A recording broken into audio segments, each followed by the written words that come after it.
Hello and welcome to Being Boss episode number 74. This episode is brought to you by FreshBooks Cloud Accounting.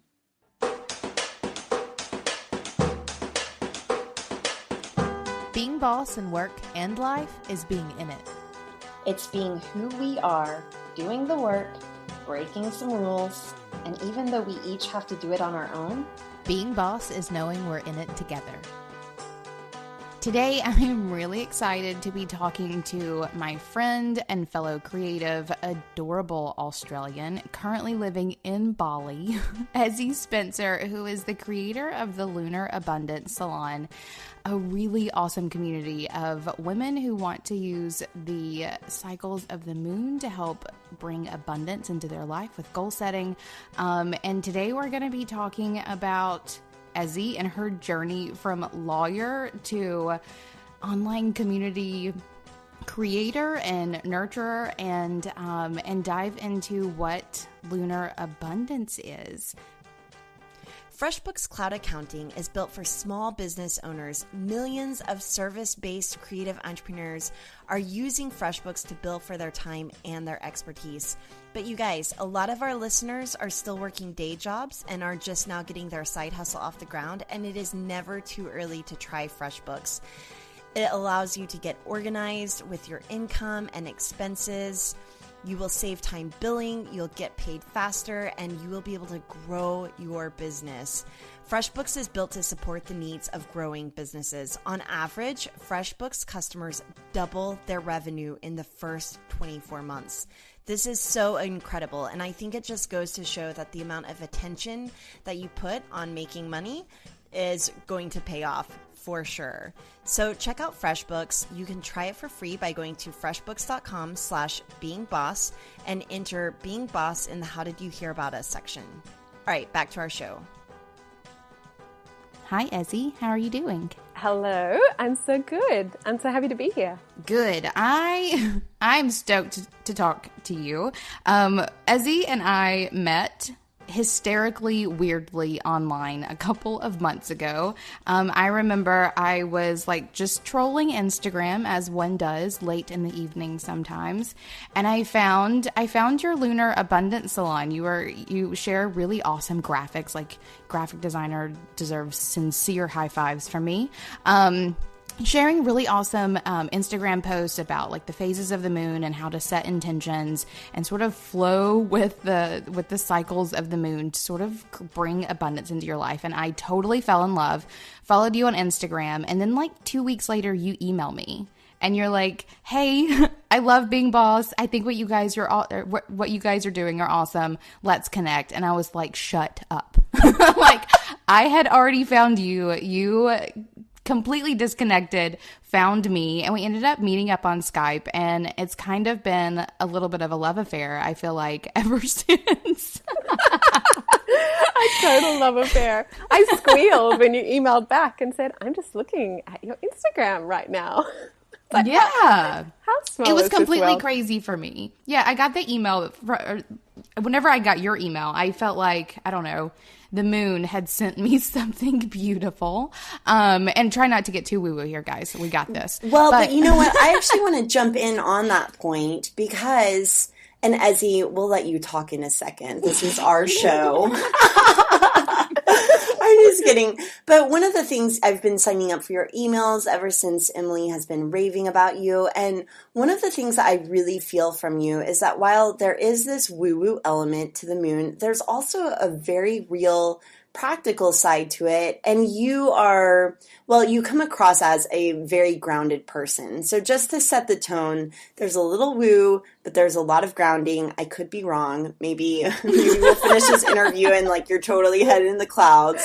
But that's the impression I get. And I wonder if some of that comes from your background. You used to be a lawyer, right? I did used to be a lawyer. I trained as a lawyer and I worked in the law. So yeah, I have my feet on the ground. I look up and I get the inspiration from the sky, but I work with the moon as a mirror. So I feel like one of the beautiful ways that we can connect with the moon cycle is to see what's happening in the sky and just have it really illuminate and reflect back to us here on Earth.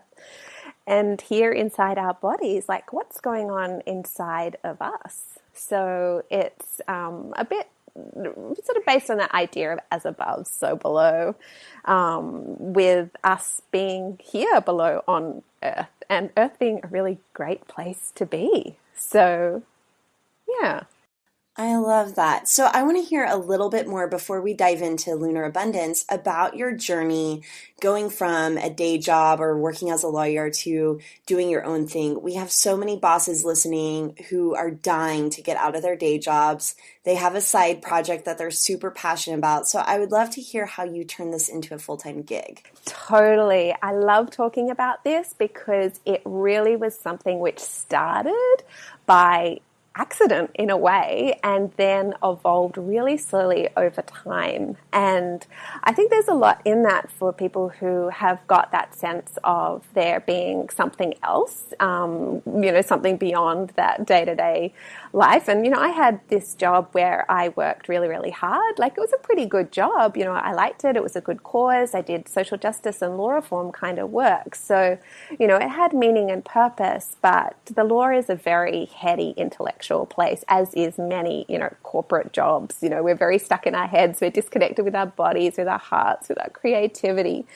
And so, I didn't feel like I really fit in, and I didn't want to settle for that. And so I would go home at night and journal and to try to make sense of myself and to make sense of how I was feeling, because I knew something wasn't quite right, but I didn't know exactly what the next thing would look like. I didn't have a business at that stage, but I would journal and I would try to make sense of these feelings, the world, like my place in the world. And at some point, I don't know really, why I started doing this, because the moon definitely wasn't trendy at this point, nearly 10 years ago, but I started to put into my journal where the moon was in the sky. So I'd look up at night and see what phase the moon was in. And when I'm talking about a phase, like we all know the full moon phase, but there are a bunch of other phases as well. And I journal where the moon was in the sky and really see, correlate that with how I was feeling. And I did notice those patterns and rhythms started to emerge over time, because the moon cycle only lasts for about a month. So it's a really observable cycle. It's a trackable cycle. And it was a way for me to start to come back to my feelings and to feel, what was it that I really wanted in my life? And I started to get more intentional about what kind of life I wanted to create for myself. And so I left the job that I was working in when I was about 28, and I started a PhD at that stage. So I still hadn't really found my calling, but the PhD the research that I was doing was on women's well-being, and specifically women's well-being after sexual violence. And women seeking justice after sexual violence, and that can be a pretty re-traumatizing experience. And well-being isn't heart and center of the of the legal mindset. And I became more and more interested in well-being through the research, and that period of research also opened up this space in my life, in my calendar, literally, because I had more flow, I had more time to think and to feel. And I started to talk to people and share what I was doing, with my own lunar tracking, which was, fascinating to me, and other people found it really fascinating as well. So this was just an absolute passion at this point. Like, there was no money involved. It was only when a turning point, I guess, for that was in the middle of 2011, July 2011. I went to Berlin in Germany, and I was right outside of my normal kind of, frame of reference and environment. I was there for a mental health law conference, but I was also, and the conference was great, and I went to the conference during the day, but then at night I went down to this meditation studio, which was down the road from where I was staying in Kreuzberg in Berlin, and I would share with these Berliners, people who didn't know me at all, more about the moon. And I was, I'm quite intuitive and become increasingly intuitive since working with the moon cycle, and could make it specific to their personal situations. And they would just look at me and say, well, this is like, this is your job, you know, this is what you do in Australia, this is what you do for work. And I would just look at them and go, like, what? You know, this isn't a job. Like, how could this be a job? I don't know anyone who would do this, you know, for work. Like, how could this be? But that gave me the confidence to start to think about this being a job. And so when I came back to Australia, I started to do sessions, and I started to, package up what I knew and sort of do those hourly sessions. And people would come over to my lounge room and, you know, pay me $50 or whatever for the hour. And it was probably more because we'd have tea and we'd chat. And it was a very, very slow burn, because that was the genesis for the business. And I built up a word of mouth, like, intuitive coaching business in that way. But it took a lot of time for it to happen. And I still, you know, I completed my PhD. I was still working in the law and doing domestic violence policy research, and weaving in and out of that for a long time whilst I continued to build up the business, like, from a side business, into something which was much bigger. And eventually, you know, I took it online. I started a website. I started my first online moon course in the beginning of 2013. I think I had maybe 6 people signed up for my very first program, you know, which was, like, super sweet. And, you know, I love those women. You know, those women are still in my life and still in my program, which, you know, I absolutely cherish, you know, having them there from the beginning, because, you know, that was where it all started to grow online. And that was, you know, there's been a number of iterations of that moon program. With the latest iteration, I've had around 250 women go through it in the past 18 months. But that came through, like, you know, sending regular emails to an email list for years, and providing really valuable content, and looking at what people were getting from my work, and how I could translate what was in my mind in a way which was really accessible and useful for other people, and other people could implement it in a way that made sense for them and their lives. And that's going to be a slow burn if you're going to do that with integrity and master your craft whilst you're doing it. So, I love that you say that. I'm actually working on one of my courses right now, and someone asked me yesterday, we were in the studio recording some audio tracks, how long I've been doing this for. And I was like, wow, I've been, like, offering a digital product for 4 years. And I love that you say that 6 people started in yours, and that it is a slow burn, and that it really is step by step, and so much more goes into creating quote unquote passive income than just putting a product up online and watching the money roll in. Like, you have to do so much work around it. So I really appreciate that you included that in part of your story, because I think that that's what a lot of creative entrepreneurs here need to hear. Okay, let's get back into the moon a little bit. Can you explain to us a little bit about what Lunar Abundance is? What does that mean? So it's a personal practice. So I made it up for myself, and I made it up because I needed a way, like I said before, I needed a way to not only make sense of myself, I guess, but also to navigate the world in a way where I was able to take care of myself.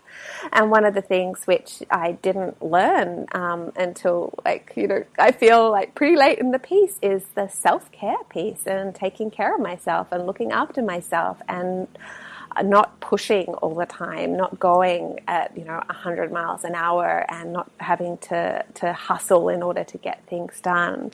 And so the lunar practice is, it's based on the phases of the moon, the 8 phases of the moon, from starting at the new moon phase, which is the dark moon phase, going up to the full moon phase, which we all know all about, and back down to the new moon phase. And with each one of those 8 moon phases, I classify them as a yin phase or a yang phase. And so each one of those phases lasts for 3 or 4 days apiece. And the yang phases are the time for action. And for someone like me who's a recovering overachiever, to have like a period of where there's like concerted action and also smart action and discerning action, like time to get things done, is really key. And then, the other half of the week, the other 3 or 4 days that always depends. The moon has an elliptical orbit, so all of these moon phases change a little in terms of time, which I love. I just love how it's a little bit, wild like that. But the yin phases will be the time to come back and to restore. So it's an invitation to just, maybe like not push yourself to like work that extra couple of hours, for instance, and, or not push yourself to go out to that event, social or otherwise that night, when actually what you really want to do and what your body is craving is for you to spend a night like at home resting. Not necessarily like curled up and watching TV, although that can be, fun and restorative as well, but actually just taking time out and listening to your heart and listening to your own internal wisdom and what it is that is right for you in that time, which can involve turning things off altogether, like any distractions. So the yin and the yang phases are a really beautiful part of the practice. And the intention setting is another key aspect of the practice, because basically, we want to, we have this opportunity for ourselves to create a better life, for ourselves and for our families and for people around us. And a lot of the time that comes back to being very intentional in how we're living, and intentional in terms of what it is that we'd like to invite into our life, what we'd like to receive in our life, whether that be, romance or prosperity or whatever it is that we're craving, more comfort, that we're feeling that we don't have in our life, but we'd like to create in our lives. And it's also an opportunity to cultivate some of the, the deeper qualities like, self-love and compassion and kindness, which can be done in a really beautiful, intentional way. Yeah. I love that. One of the things that I did not do for myself while I was starting my business, because it was just sort of like buckle down and hustle it out, but is one of the things that I've grown to follow as I've grown in my business and matured as a person, but also as I've coached my own clients, sort of been able to see the patterns of creating from the outside, is that idea of like the ebb and flow of work and rest, and how you have to give your mind and your body time to sort of like reset and mull over your intentions and sort of like, I don't know, mentally sort of plan ahead, but like in a really restful state before you can sit down and get the work done. And then it's stepping back again and sort of resetting, thinking over what you've done, thinking over what you want to do, and then going at it again. I found that going into that flow of work and rest has like super helped a lot of my clients in creating online businesses, but two, has really helped myself gain a grasp on really the growth that can happen whenever you do focus your intentions and get work done. And whenever I was introduced to your Lunar Abundance awesomeness, that was one of the things that you sort of, I guess, showed me in a way where it was completely gratifying to how I was beginning to think for myself in terms of how this needs to be done. And I think that's a really powerful piece that is far too often completely put aside for a lot of hustlers, a lot of people who are out there like making it do. You have to work with the ebbs and flows of work and rest, or you're just going to be working and wearing yourself out. But it's so hard. It is hard. It is such a practice. Like, and I don't have it down by any means, but it is something that I find myself like mindfully going after in terms of like, I know I just worked like 2 40-hour weeks. I'm going to like take a moment to cut it down to 30, 25 if possible, and like still getting work done, but making the time for the rest and the restoration so that I can pick it up and go again. Because like really hustling it out isn't sustainable forever. Like I could do it a lot easier when I was 21 than I can now. And so, yeah, it's a practice. It's super hard.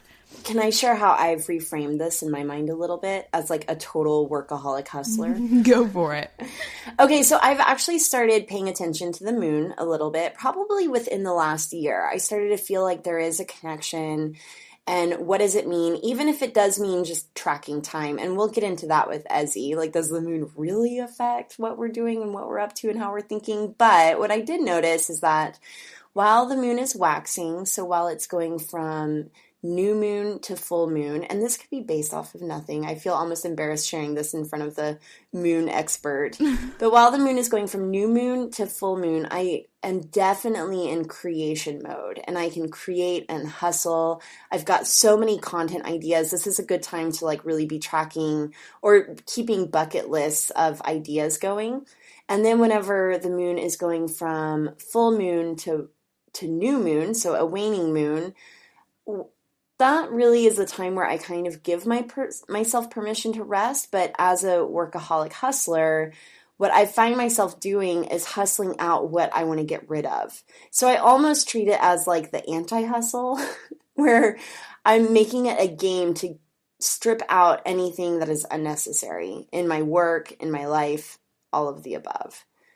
So Ezzie, I'm curious to hear your thoughts on that. Do I have it all wrong?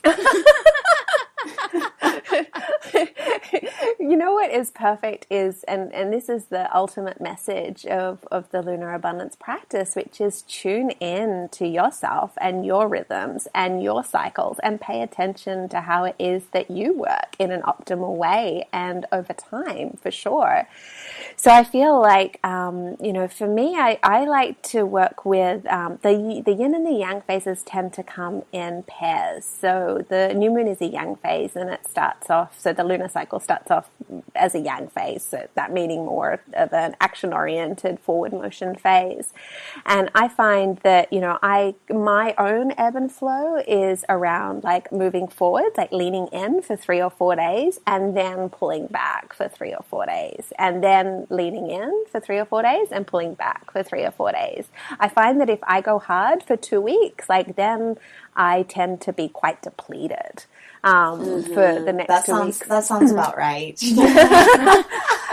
But what you said about like stripping everything out that's not necessary, like in the anti-hustle mode, that would be a way I feel to live the yang phases all the time. So stripping out what is not necessary for us to do, and particularly, if you've got those workaholic tendencies, which I so resonate with you, this is why I created this practice and why I love working with the moon so much, is because the moon is the natural timekeeper. It's not me that's deciding like, okay, right, that's enough, because if it was up to me to decide when, it was enough and I could down tools or just, take it a little more easy, like I would just keep working, And so I love the fact that there is this natural timepiece that gives me permission, which is not related to me, which allows me to just take the foot off the gas and to restore so that I can create space for the magic in my life. And, we all hear the stories of you have like, the $1 million idea comes when you're in the shower or when you are on the bus or when you're not actually actively trying to think about something or trying to nut out a problem, but perhaps you've sort of set the wheels in motion, you've planted the seed, you've set an intention, you've allowed your subconscious to percolate, and then boom, like up pops the answer or the brilliant idea for the next novel, or the incredible design or the next, product notion is going to, just pop up when we allow ourselves to be to be in these quieter times. And so why not create space for these times of restoration and, these very fertile, creative times on an ongoing basis? Hi, bosses. In this episode, we're diving deep into the ebbs and flows of creating. And though it may sound like the stuff of dreams, it could certainly be part of your reality. You just need the tools to help make it work. For me, I feel the most in control of my life and work when my calendar is under wraps. I personally set some hard boundaries around what I allow onto my calendar and when. For example, I do not take meetings on Thursdays. I also don't schedule anything before 10 a.m. Boundaries like these help keep me the priority of my life and work so that I am able to put my attention where it needs to be. If you're struggling with getting into the flow of how you work best, I encourage you to start with your calendar. Show it who's boss. And if you want to take it to the next level using the time-saving glory of automation, I recommend checking out Acuity Scheduling to help you stay true to the boundaries you set so that you can be the most boss you can be. Schedule clients without sacrificing your soul. Sign up for a free 60-day trial of Scheduling Sanity at acuityscheduling.com/beingboss. Now, let's get back at it. I love the idea of keeping track of the moon. I kind of dabble in astrology. I'm reading an astrology book, but there's so much to it. It goes so deep and so far that I feel like the moon is a great way to look into the sky and see what's happening with just one element and not with all of the planets and all of the houses and all of that stuff. So I wonder if you could speak to that a little bit. Absolutely. Well, I feel like keeping it simple is actually the key for it to be a profound practice. Because if you're going to dabble on the surface of a whole lot of ideas which sound really interesting, then you're going to stay, it might be interesting and that's like good. We like interesting, but you're going to stay on the surface for quite a long time. Whereas I feel like what is so powerful about going deep into, one element and one which is like so observable and so trackable because like we can just go outside at night and look up and see the moon. So there is that connection there. Like a visual connection, but then if we work with what the moon represents or what the moon represents to me, which is it's our feeling world, it's our emotional world, it's our subconscious, and that's such a rich terrain for exploration. And there's so much that you can do with yourself once you start to go on that journey within, to start to feel what you're feeling and to start to investigate like what exactly is driving you. Like with each new moon, I recommend setting an intention, and sometimes not only does the way the intention unfold surprise at you, but even the intention that you come to set at that new moon phase can be quite surprising as you feel into what it is that, deep down, like what does your heart actually want, and what might that look like for you, and what might that feel like in your body? Like what might the physical sensations of that feel like for you? And there's so much power in that. Okay, I love this. Can you kind of break it down for me, like I'm a 5-year-old, as to how this works? Like, how do you set your intentions at the new moon? Are you going outside and meditating on the moon and then coming in and lighting candles and writing it down? Like, describe to me your creative process of setting these intentions, and then like how does it unfold, and I guess my question is, when do you expect to see the results of the seeds or intentions that you planted? Such a good question. So I love the process of setting an intention, and that will look different for me every month. Like sometimes the new moon is going to like fall at 3:00 in the morning, and I'll tell you, like, I worship at the temple of sleep, and if I can be asleep at 3 a.m. I probably will be. So the point is not to get really rigid. This is a practice to help you cultivate flow, and so you don't have to do it on the buzzer, but as close to the time of the new moon as possible, or just after the new moon, can be really powerful. And you can't actually see the new moon because it's dark. So at the time of the new moon, the sun's light is blocked, and so you can't actually see the moon unless you're out somewhere with no light pollution whatsoever. Then you can see a little disc in the sky if you know where to look. But it is a process, and this is what I love about the new moon, is that it's not so much at the new moon about looking outwards. It's much more about going within. And it can be those dark times, which can be, well, that's very, that's the mystery, that's the uncertainty, that's what we try to get away from a lot of the time. We don't want the darkness, we don't want the shadow, we don't want what's unknown, but the invitation is to come within and feel and use whatever works for you. I love to engage the senses. So candles, yes, alchemical oils, yes, flowers, yes, like anything that is going to engage the senses, like anything that's beautiful to touch, anything that will bring you into your body.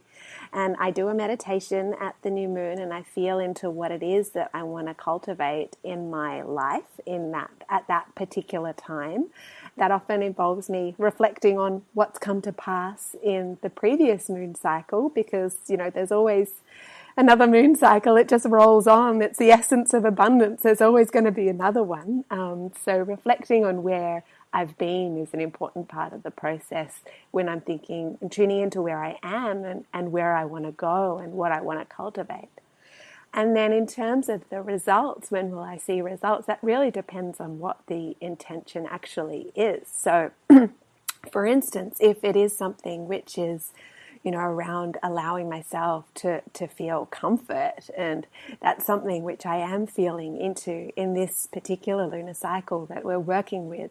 I've had the previous lunar cycle was much more around courage and being brave, and this lunar cycle I'm really allowing myself to feel more comfort, more physical comfort, and to allow myself to feel held on that emotional level.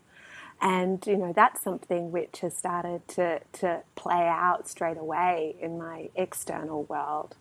If it's something which if you set an intention which is really going to push you out of your, comfort zone, so to speak, excuse me, that might be something where you have to reach for it. That may be something which takes a little bit longer, and it may be that when you get, throughout the lunar cycle, you come to realize what's actually involved in, like, being brave. What is that going to look like in your life? How is that going to feel? Like, are you really up for that at the moment? And there may be times in your life where you are, and there may be times, where that's going to be a bit of a stretch for you. And that's going to be revealed to you throughout the lunar cycle. So you can always, tune in and course correct. And it's not a failure to change direction. It's a way of coming into a deeper relationship with yourself and who you are and the world in which you inhabit.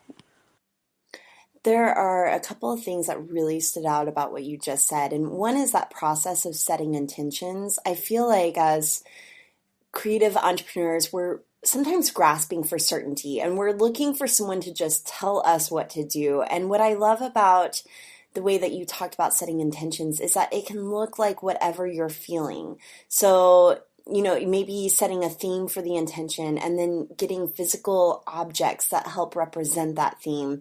There is no right or wrong way to create ritual around this intention setting. And I think that that's really liberating, but also really hard for creative entrepreneurs who just want to know what their boundaries are or what the rules are so that they can do it right.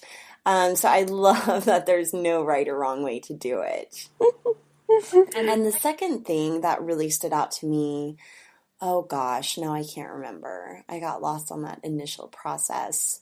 Setting intentions, seeing it. Oh, is that whenever you were talking about, knowing when it comes to fruition, one of the things that we're always talking about over here is getting very specific about what it looks and feels like to achieve your goal and in the real world. And I feel like this is where we bring in some of that grounded element into a little bit of the woo by saying, what would it look like to feel comfort in the real world?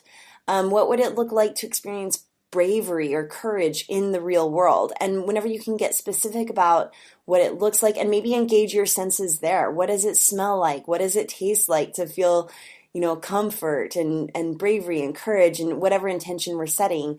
Let's say it's abundance and money. How much money looks like an abundant amount of money? And the more specific you get, the more you can actually see it and recognize it whenever it does come to harvest. So that's something that I would add in there. Beautiful. Yeah, I tend to work with goals a little bit separately to the intentions, but I think that they dovetail really nicely. Like when I'm working with the goals, that's when I would get really specific, say, about like the dollar amount that, I would like to make in my business this month, for instance, and what's going to be required in order for, those dollars to come in the door. And then the intention process, for me, at least in my practice, would be more around feeling abundant, like feeling that flow of money. Like, what is that actually going to feel like? And oftentimes when you tune into the feeling, that's when you start to feel what's, the resistance and any blocks and things that are holding you back from actually being able to receive that. So of course you need to be out there in the external world and, doing the work. Like that's a no-brainer, that goes without saying.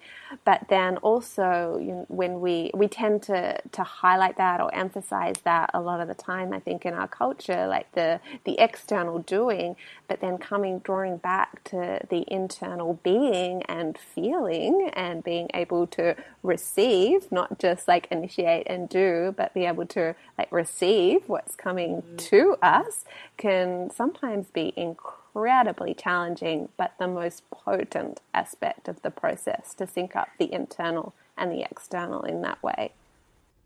I think that also dives in for me, like one of the things that I love most about this process and the fact that you're combining like intention setting with something as physically visible as the moon is that you get these constant reminders of what your intention has been for, whatever moon cycle you're in.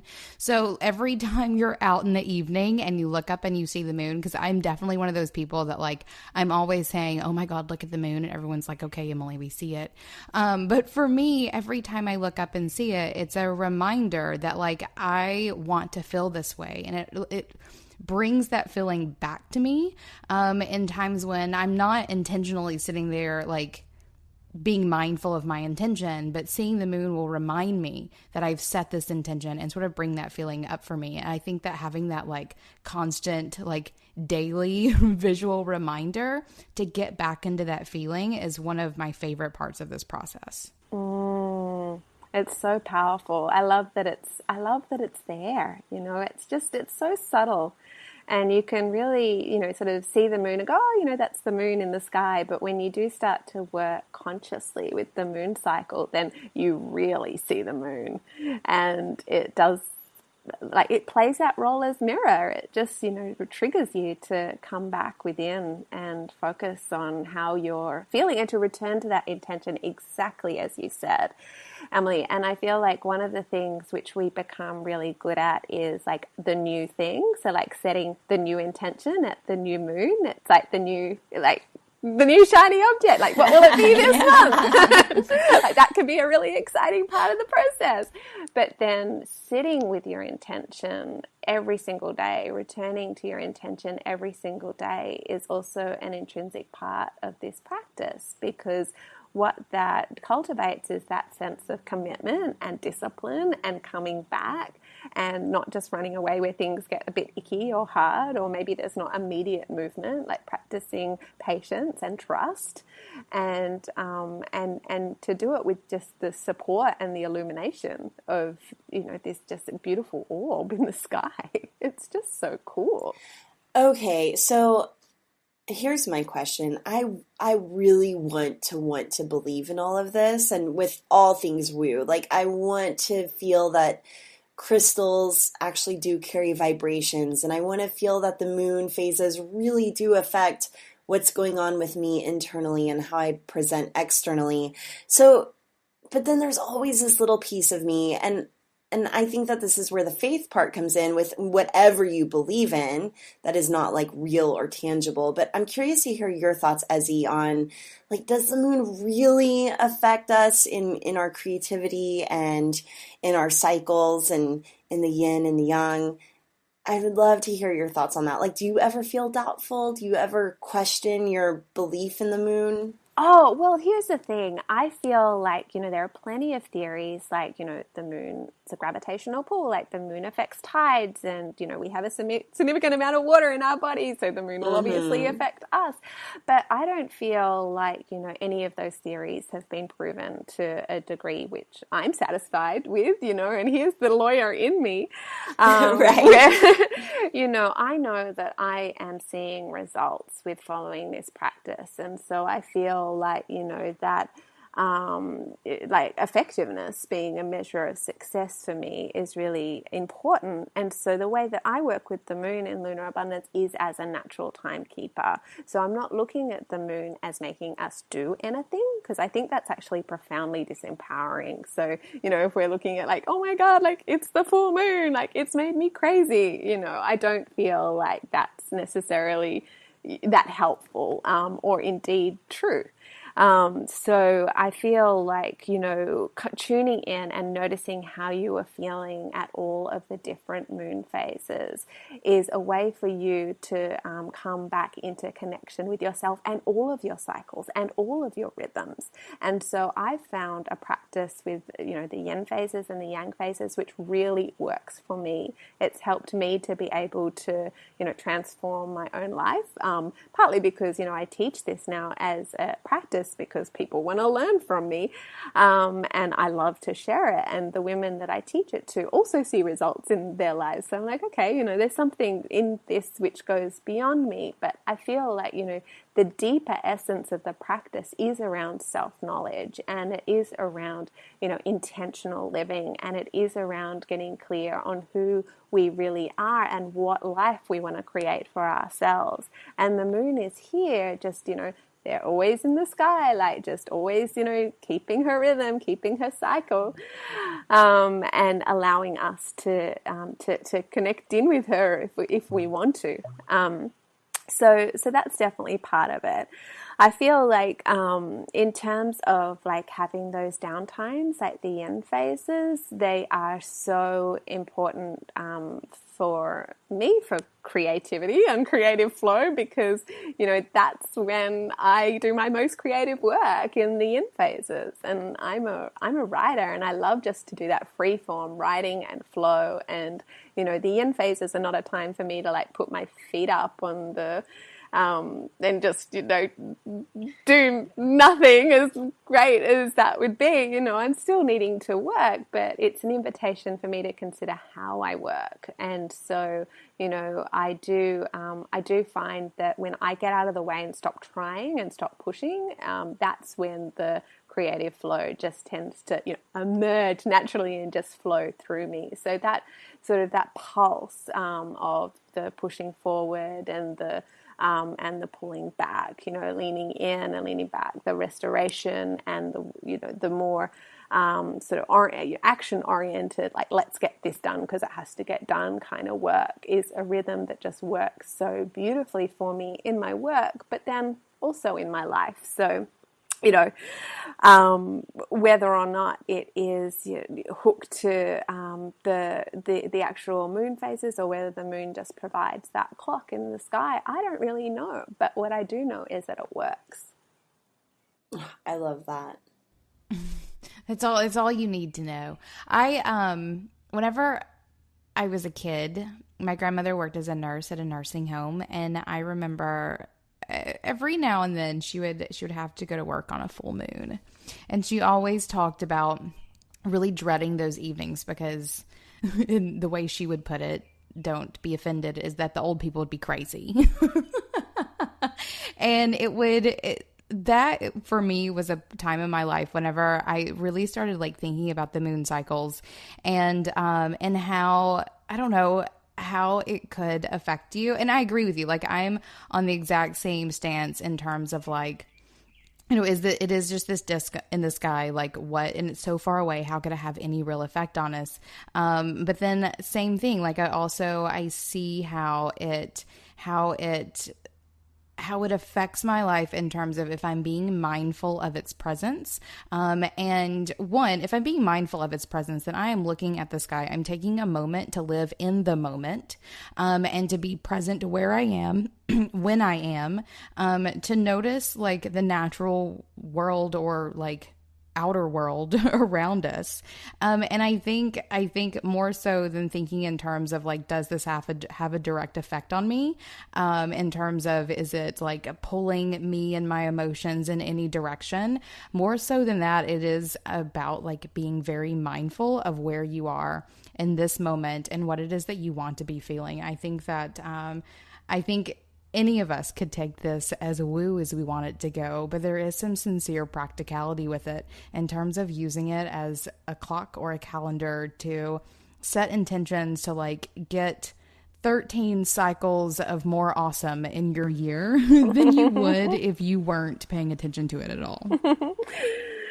Yeah, absolutely. Yeah. And I feel like I'm so eager to see more research in this area, because I know there has been research that shows that yes, in all that anecdotal reports of anyone working in the justice sector or in the health sector or, working with kids will say, the full moon is the time when there's going to be a real uptick in activity. And there is some research which shows that, yes, indeed, that is the case. And similarly with sleep, there's research to show that actually humans sleep less on a full moon as well. So, that's definitely a documented effect. And the other really interesting piece in terms of the cycles and the effects, which I should mention, is the menstrual cycle. And there were, debates going on about this, like in Greek philosophy thousands of years ago. Like, is there a link, between the moon cycle and the menstrual cycle, or is it just a coincidence? But definitely, I think there is a relationship there in the sense that, I'm told time and time again with women who follow the Lunar Abundance practice, and then, or just, just track the moon, just follow the moon, will find that if they haven't been bleeding, they may start to bleed again, or as they're regular cycles, as they start to tune in and indeed like maybe pay some, closer attention to themselves or track the moon, I don't know what it is, but they may start to find that their cycles become more regular, and like, I'm not a doctor and I can't make promises, but I am told this over and over and over again. I can attest to that personally after I had Fox.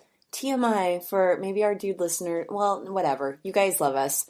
It's fine. Everyone always knows about my vagina. So after True story. Or maybe we edit this part out. But after I had my son, Fox, after I had weaned him, I still had not started my cycle, probably 4 or 5 months after weaning him. And, it might be a radical thing to say, but I actually like getting my cycle. I like knowing what's going on in my body. And I feel like that kind of helps me stay attuned to my own rhythms.